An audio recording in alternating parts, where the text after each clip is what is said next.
Well, I think we can go ahead and start the webinar now. I'm Carl Silverstein, Executive Director of Southern Appalachian Highlands Conservancy. Thank you so much for joining us today for our webinar on surveying and using technology in the mountains for conservation. I'm thrilled to be able to present Park Greer, who's the preserve manager at our South Yellow Mountain Preserve in the Rhone. And Park has a background in surveying as well as being a park ranger before he joined us here at SHC. So we're grateful to all of you who've joined the webinar today, and take it away, Park.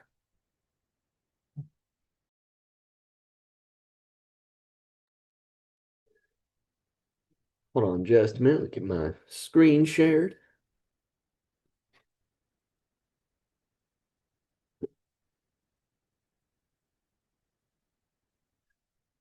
All right. Well, good morning, everybody. Like Carl said, my name is Park Greer, the South Yellow Mountain Preserve Manager. And I am kind of really excited and a little interested to see how this is going to go because land surveying, GIS, and other mapping technologies uh, are often misunderstood and sometimes are equated with each other when really they're very different. Um, so I hope that this short webinar clears up some questions that y'all have, and then how SAHC uses surveying and GIS and other methods so that we can better protect the Southern Appalachian Mountains. So just real briefly, I do come from a park ranger and land surveying background.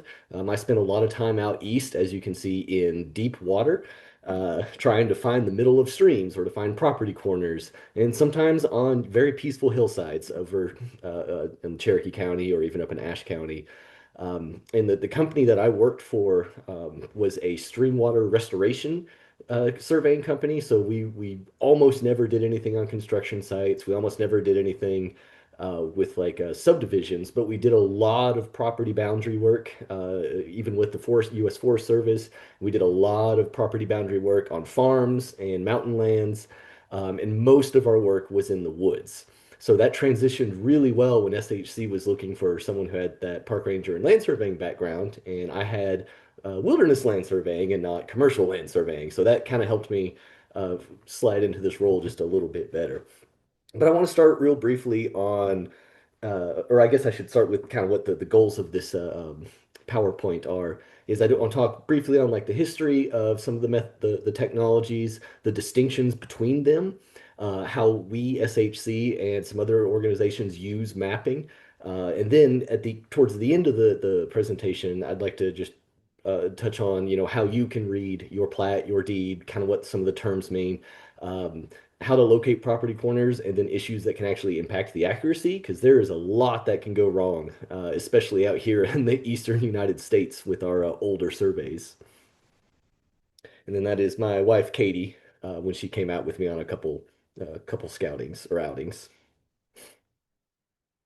So, kind of starting with a little bit of history, it's often considered land surveying is often considered the world's second oldest profession.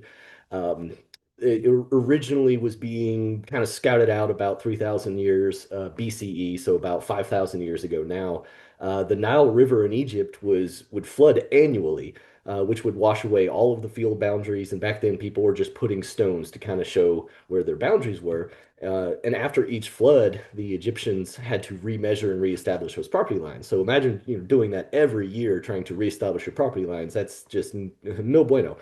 And they would do it through like rope stretching, which is literally a set length of rope, and then just a couple people would stretch it, they would stake it, and then they would just move on to the next section. It was very basic geometry, and most of it was using right angles.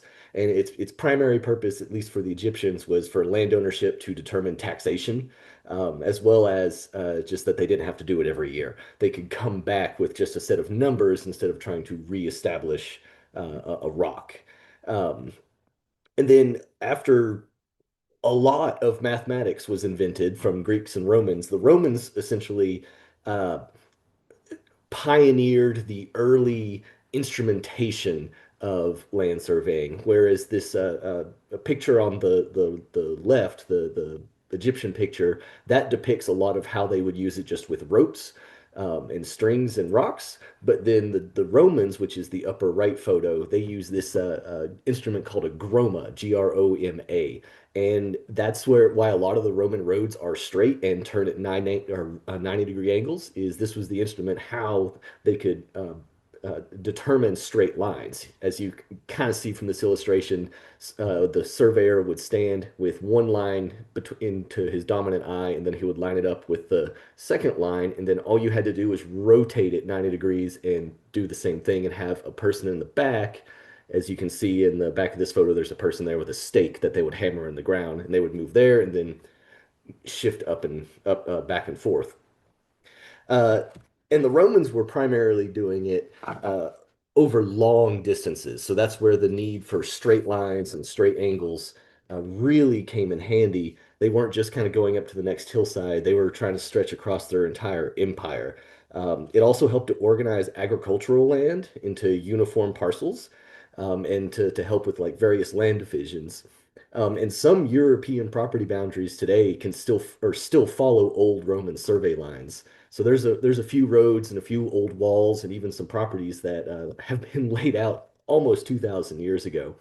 But surveying became not just practical, it was a tool for essentially the Romans to build their empire and control it legally. And then shifting over to the other side of the world on North American continent, we started a lot with the surveying out here in the east with what's called meets and bounds, and that's essentially natural features or from this tree to that tree, this distance, this direction. That worked pretty well for a long time, as many of y'all have seen property boundaries in the eastern half of the United States. They're following creeks, they're following ridge lines. Sometimes you'll find a straight line or two, but for the most part, that's not what the meets and bounds were. Enter the public land survey system, excuse me, which was kind of more 1800s. I believe it was Andrew John or Thomas Jefferson introduced the idea originally, and that's this bottom photo. Still using literal chains, still using transits, still using compasses, but the public land survey system, instead of following natural features or arbitrary place points, they decided to divide the land into townships and sections. For instance, a township is a 6 mile by 6 mile, and a section is a 1 mile by 1 mile, or about 640 acres. So it's typically based on a grid alignment, north and south, east and west kind of deal. And if you look at a bunch of the counties out west, that's why they take on, and sometimes states, that's why they take on more of a square as opposed to a almost like a free-form hand-drawn feature.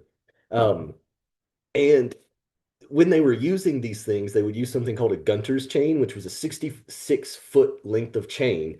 And as we entered into the 1900s, and surveying became more precise, a lot of the surveyors started using equations to account for the thermal expansion of that metal chain. So if it was a hot day, they had a certain coefficient that they would apply, because over vast distances, even something as small as a half an inch over a 66-inch chain can really mess up someone's property on the far end.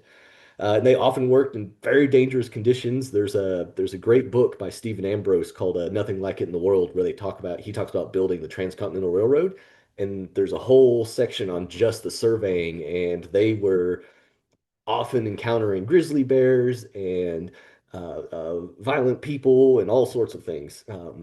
But so early on, surveyors often had some of the more dangerous positions because they were the first into an area and to define it.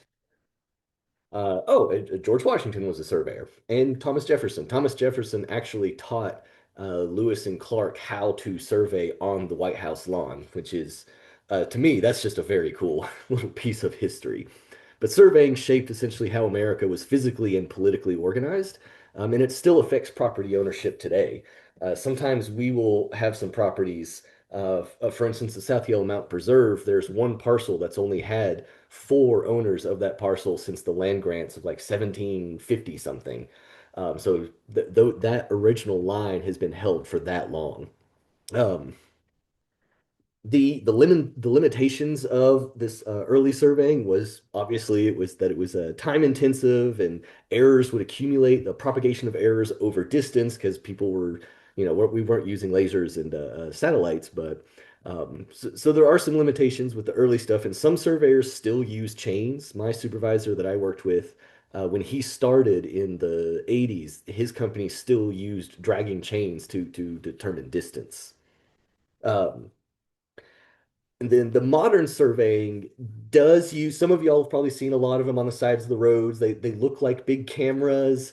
It's not. That's called a total station. It does have a camera component or a optical component, but for the most part, it's a laser. It's very precisely calibrated, leveled and positioned laser over a control point. And so that's more for like super precise surveying. That's where you have to bring in like the machetes and cut a line with a laser. But one of the greatest innovations has been the advent of GPS. And this is just a short diagram that shows uh, how GPS essentially works. There's a control component, there's a space component, and then the user component, which is you and your GPS or your phone. So it just uses very precise math, the time and distance calculations.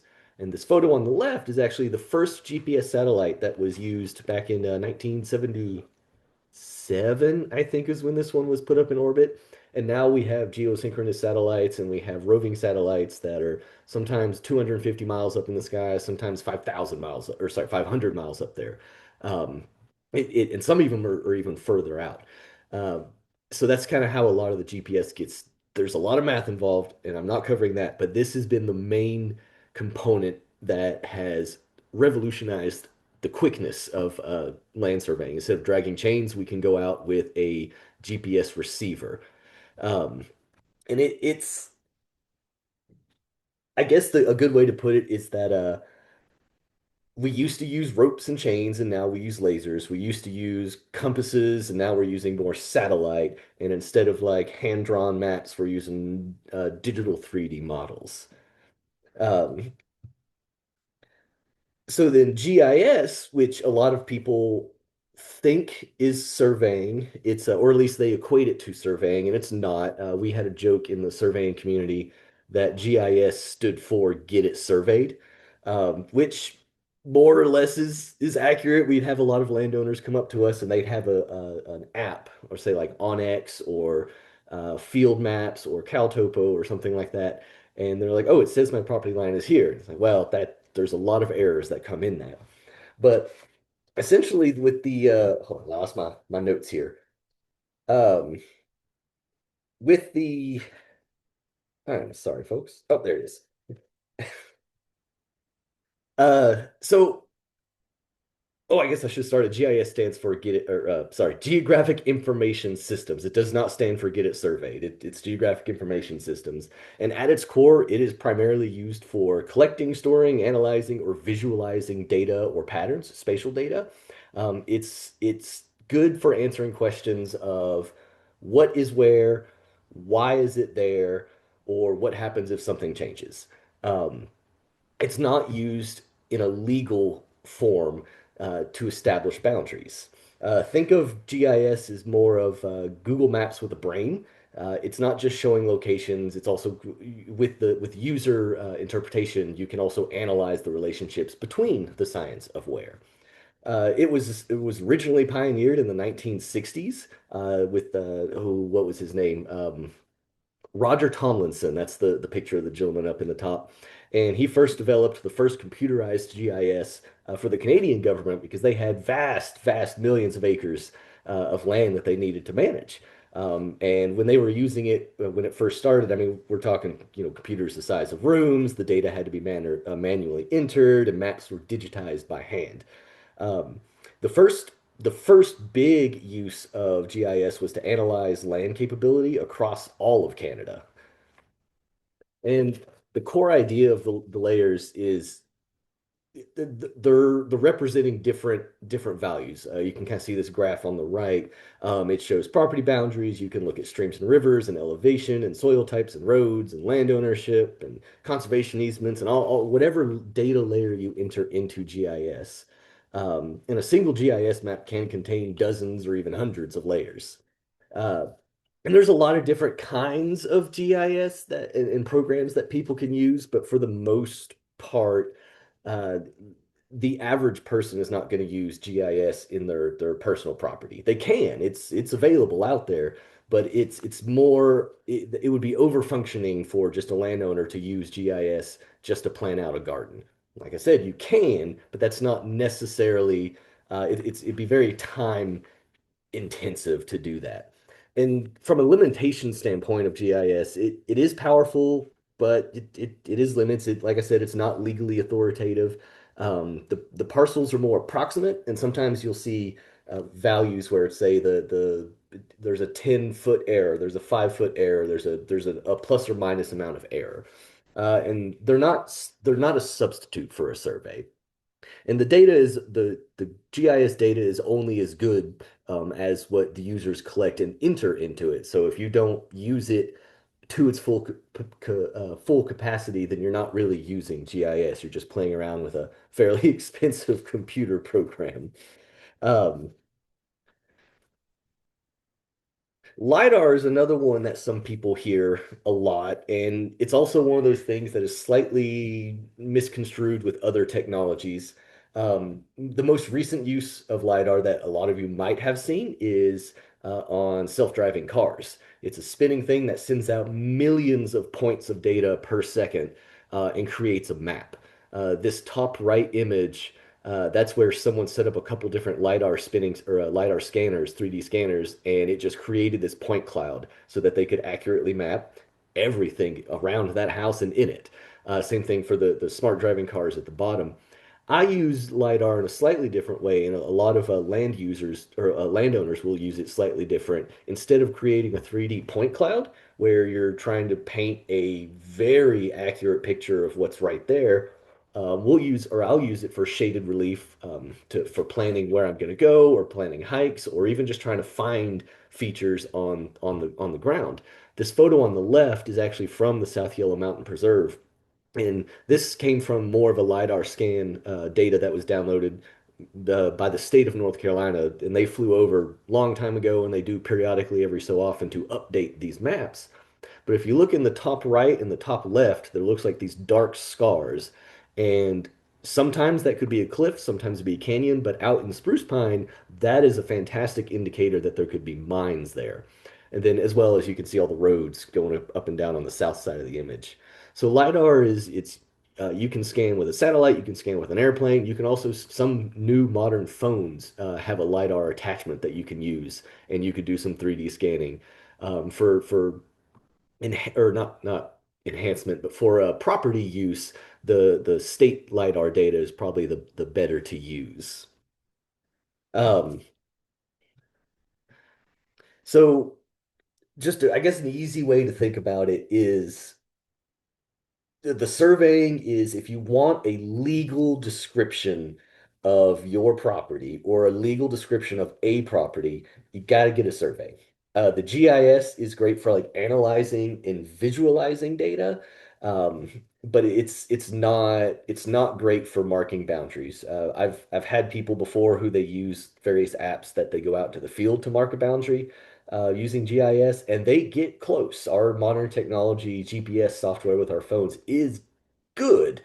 But if you're still, 5 feet off of where you need to be, like I was talking about earlier about propagation of errors, over 1,000 feet, 5 feet off is you're way, way off from where you need to be later on.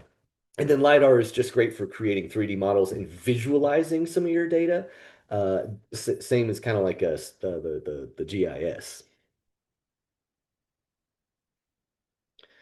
And this is a good example of where the GIS is a little off. The blue lines are the county, so this is in Mitchell County, but the blue lines are the county GIS. The yellow line is an imported shapefile of the actual boundaries, and then the photo on the right is from the actual legal plat, the survey. And in here, on this one little section, you can see the surveyors found two overlaps and one gap.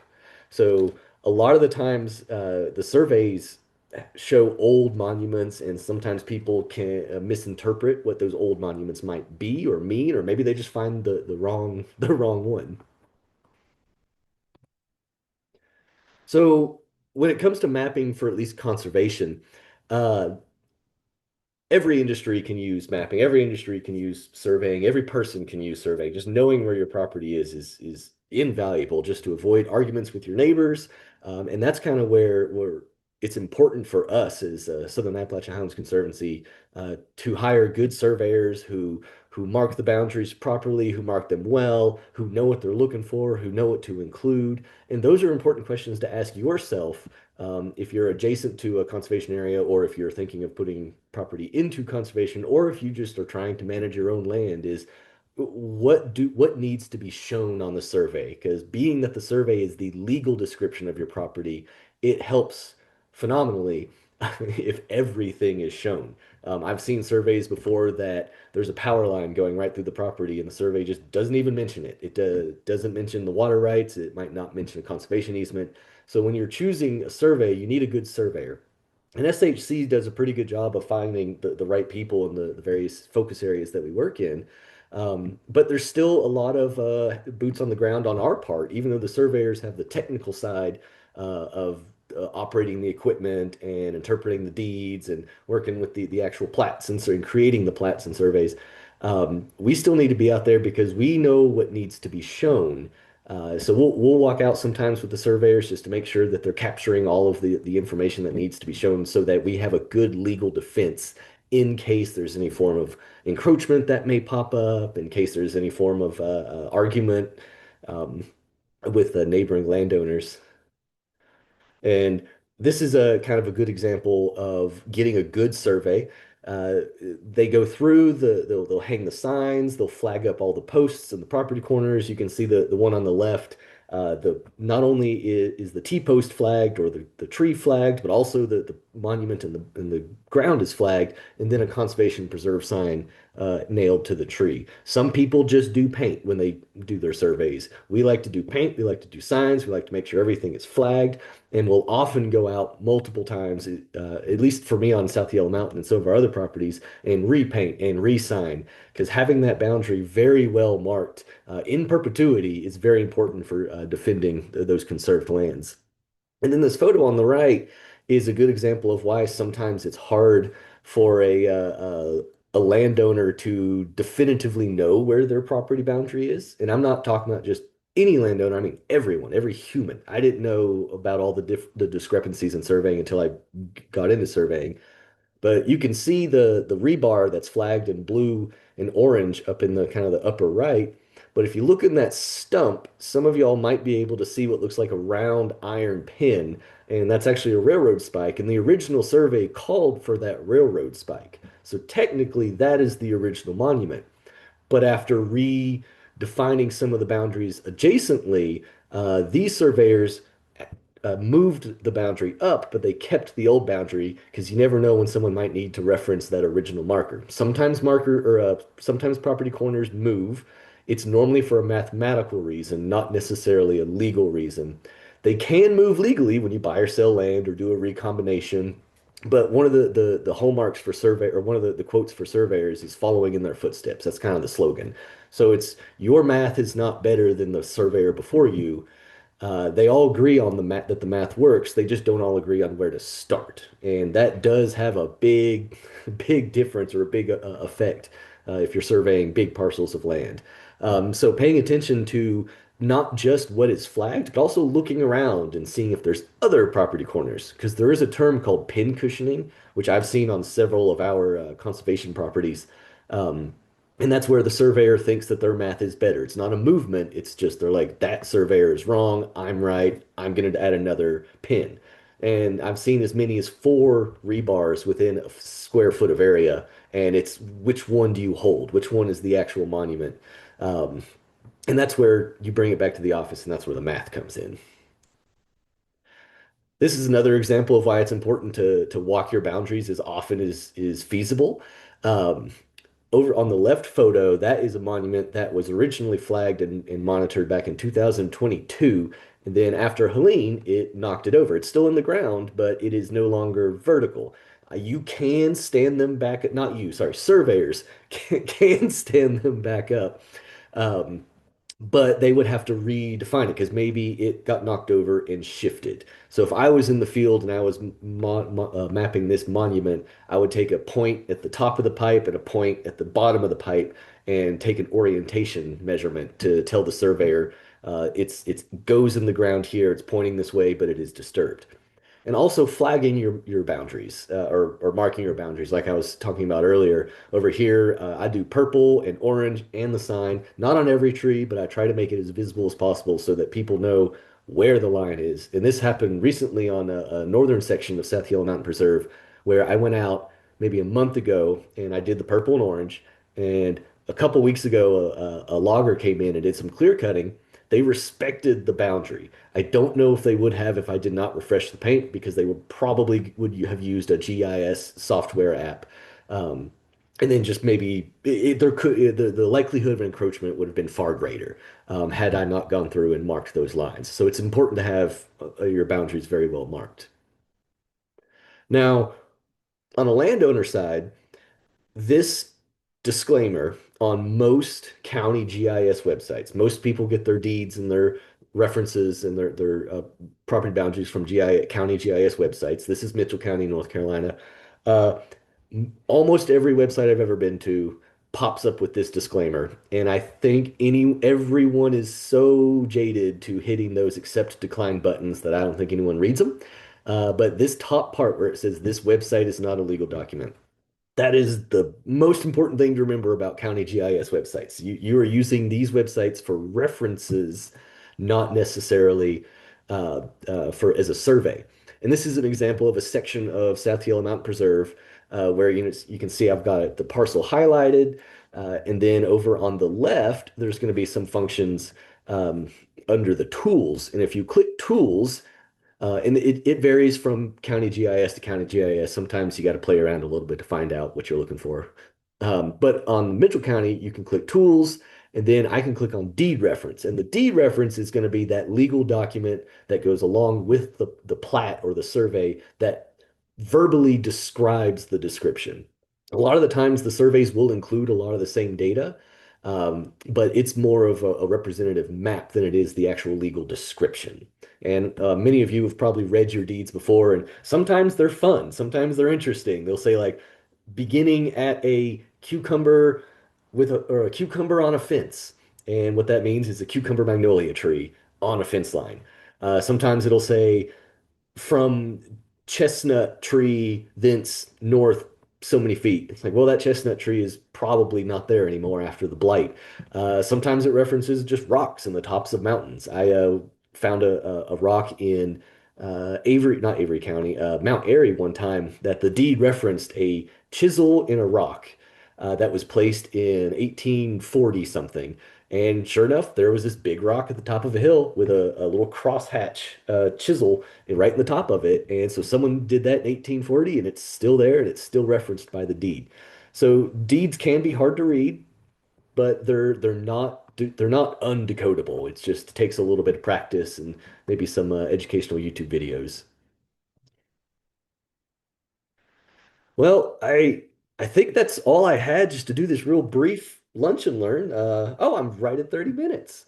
I did want to offer a lot of time for questions. This was meant to be just an introduction to surveying, GIS, their uses, and kind of how we use it. But I'd like to leave a lot of time for questioning. Oh, and that photo on the left, that's not me dropping a $40,000 total station. That's totally photoshopped, I promise.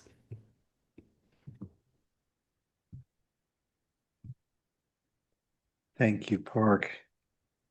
It's a great overview, and we're getting questions. And the first one is a question that is so relevant, it comes up a lot.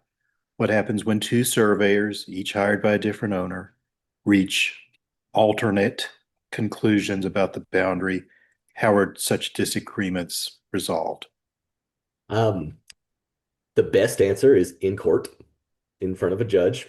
Uh, the Sometimes I've seen that happen before. Sometimes the surveyors can come to an agreement if they're working amicably with each other and the two opposing landowners.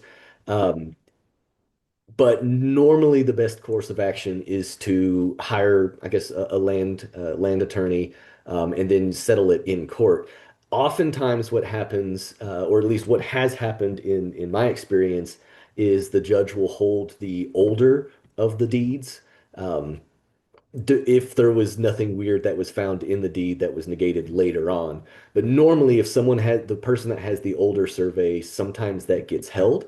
But it also depends on the quality of the survey. You can have an old survey, but someone who has the newer survey, that may hold more in court. But this is one of those things that takes a lot of time and a lot of deliberation and a lot of lawyers reading a lot of deeds. From the surveying standpoint, if if if a surveyor surveys a property and it's just not matching up, they can then survey, and this is where the money and the time comes in. They survey the surrounding properties or parcels to kind of redefine that geometric or that polygon. Um, but once again, that just adds a lot of time and money to if you just have 20 acres and you're trying to do one of those surveys, you're talking tens of thousands of dollars. So court is normally a good option if you have two opposing surveys. Thanks, Park. We have a question about any field apps that we recommend for looking at boundaries like Regrid, Landglide, anything like that. hmm Almost every app is about the same in its quality of data. A lot of the issues come from user interface. So some people like field maps, some people, I personally use Caltopo just out in the woods. You can use Avinza. Some of the apps do charge. Sometimes it's like $50 a year, and that gets you access to the parcel data. Um, and that's just for in the field but you can also do most of the research at home for free through those county GIS websites. But if you're in the field, most of the apps, I've never used Regrid or Landglide. I've used Field Maps and Caltopo and Avinza, but they seem to be about the same in their data quality across all of them.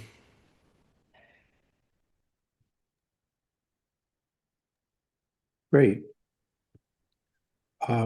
We have a question that maybe I can take a shot at answering about whether ambiguity in lot lines ever creates problems before closing an acquisition of a piece of property that SHC is working on or a conservation easement. And the answer to that is before we can close on a transaction, because we're held to very rigorous standards about certainty of our boundaries, we have to resolve that question. And so we have to do a lot of work up front. It sometimes results in a delay as we do additional surveying.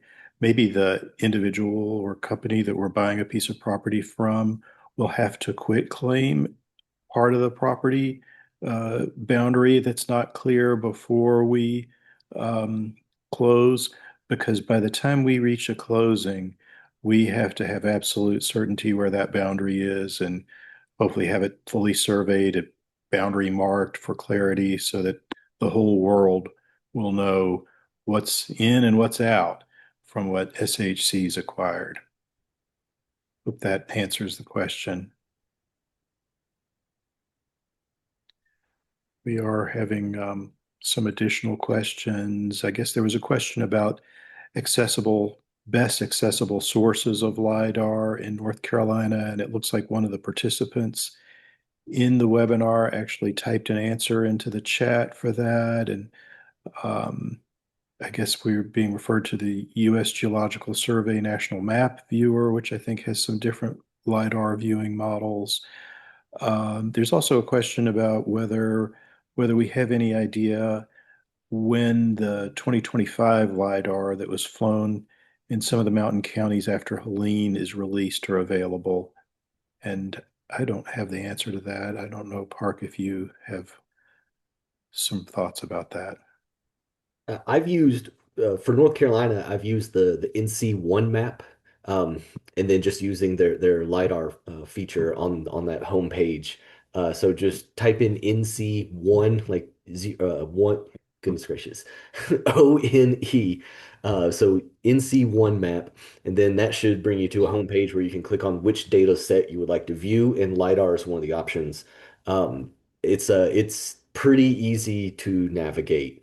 Um, and then as for the 2025 LiDAR data, I'm not sure. Sometimes those big statewide parcels or even countywide parcels take a minute to interpret or analyze and then upload. But I also don't have an answer for when. Thanks, Park. We have a question that maybe you and I both want to take a shot at answering. When SHC is researching boundaries, I suppose I'd think of that as in the due diligence period before we're closing on acquiring a piece of land. How far back in the ownership history do we go to look for whether there's potential problems with a survey that's maybe on record or whatnot? And so the way that I would answer that is we get a survey for every property or conservation easement that SHC is acquiring. We have some older properties and easements that we hold, maybe that was before this policy of surveying everything before acquisition went into effect. But for new acquisitions, we do get a survey. And we work with surveyors who typically do look back a long way. And I think maybe they're going back 60 years. The closing attorneys we work with, it depends how far we look back depends on kind of a risk assessment that we do during the due diligence period of what are the types of properties that are adjoining us. Is it, for example, next to uh, a national forest unit? The risk there would be lower that we're maybe getting a boundary that could have some potential problems. If there's a number of lots or development adjoining the property we're acquiring, we may look back longer in the history. And we do sometimes look back 60 years, and we do sometimes find problems that necessitates getting resolved during the due diligence before we take ownership. So I'll mute myself, and Park, you may have some thoughts about that. That's actually a really good question. I think Carl hit the nail on the head.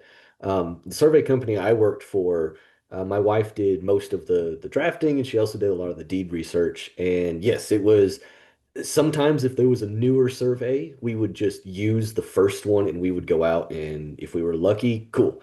But I'd say 80% of the time we had to go back, like Carl said, about 40, 50, 60 years, depending on how many owners there have been on that property, to kind of piece together the puzzle. You could kind of view surveyors, you could view good surveyors as essentially just land detectives. If something's not matching up, it's in their purview and in their responsibility, legal responsibility, uh, to make it match up. So sometimes you do have to keep going back. The furthest we ever had to go back was 110 years. And that we one of those things you have to go to the courthouse and then interpret handwritten deeds, which 110 years ago is very hard to read.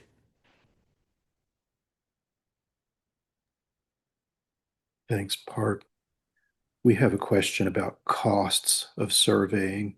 If a land trust is hiring a surveyor to do surveying, what types of costs can we expect, and what factors affect the overall budget? So, uh, large tracts of land, the surveys can be quite expensive.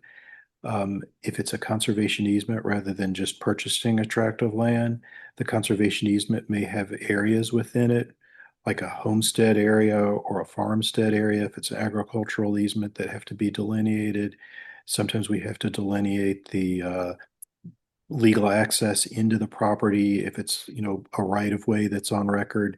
So all those things add expense to surveys. Um, Kind of rarely see a survey for a property that we're doing that's $20,000 or less. We've had surveys in excess of $100,000.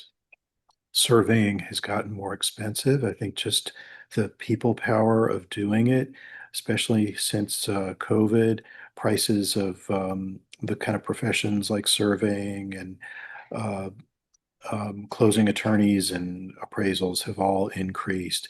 And so we do have to budget for the cost of a survey whenever we plan a transaction. And then we have to raise the money to do the survey. And also don't forget boundary marking because that's an additional expense that's we tend to try to have the boundary marked by the surveyor who did the survey rather than our own team going out and marking the boundary. And that's actually a good point you brought up there, Carl, about the boundary marking.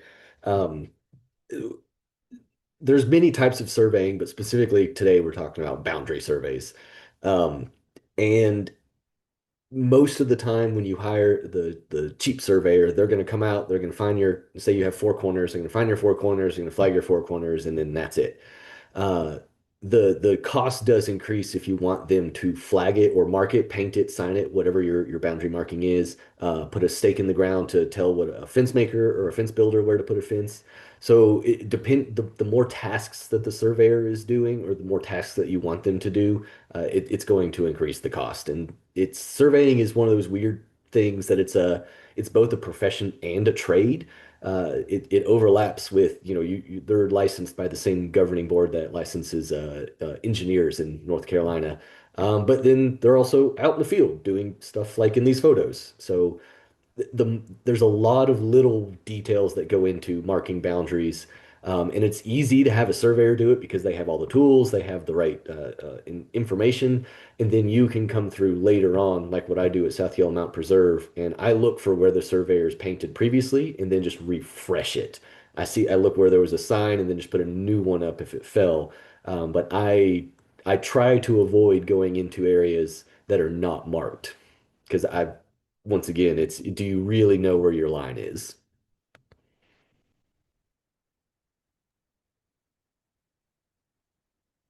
We have a couple more questions coming in. One is what's the procedure for recombining parcels to create a larger one? What's the typical procedure for that? And not giving legal advice on our lunch and learn, but typically we do have to have the surveyor survey the boundary of the two parcels we want to recombine. And then that survey references certain things on it, that it's a recombination survey. We typically get a deed of recombination to accompany the survey, and all that stuff has to get approved by um, the county, and then it gets put on record. Why is this important? Well, with conservation easements, um, limiting the number of times that an easement gets divided into multiple tracts that are owned by different landowners is a goal when possible for maximizing protection of conservation values over the long term. So the best practice when we do a conservation easement on land that's made up of multiple sort of individual parcels is to do that recombination. And it adds expense and time, but for conservation easements, when a landowner is willing to do it, it is the best practice. And sometimes we can budget for helping with the costs of doing that. Um, there's also a question that Park maybe will let you answer this one of the intersection between surveying with mapping species or habitat so as to identify additional areas that we want to protect. That would be more of a GIS wheelhouse. The when you're trying to map, and we use a lot of GIS. We have I think ArcPro here at the office that pretty much most of us use. Um, and remember, if GIS is an analysis tool, whereas surveying is more of like a legal avenue. Um, so using GIS is more how you would do habitat mapping for planning purposes.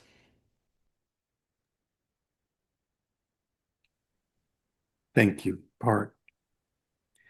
And thanks for everybody who's joined us for the webinar and the great questions. I see that we have one more question which we can answer if we can. Um, how do we think of the order of operations for surveying, appraisals, and fundraising? Um, it seems like it would be complicated if surveys change acreage and the total project cost uh, that was originally discussed with landowners and funders. Great project management question. I think we have to go into each transaction, budgeting for getting those due diligence elements as best we can. Um, and then the transaction costs that we were working on raising to do a project are a little bit separate from the purchase price. If the acreage goes down, purchase price might drop. I think the goal is to get commitments and apply for grants that can cover the maximum amount needed. But then if there's a little less acreage and the price drops because of that, then at the time of receiving the dollars, it's just that we would ask for the appropriate amount of funds, which could potentially be less than the maximum amount that was approved, assuming larger acreage. Hope that helps. It's just a case by case project management of acquisitions to try to use funds responsibly and Mhm. cross that finish line to reach a closing. Thanks everybody for participating in this and asking such great questions. We really do appreciate it. As Emma has indicated, this will be recorded and the recording will be shared with you and it will be up on our website if you want to check. Please share with friends and then look forward to seeing you on the next webinar. Thanks so much. Bye-bye, everybody. So long.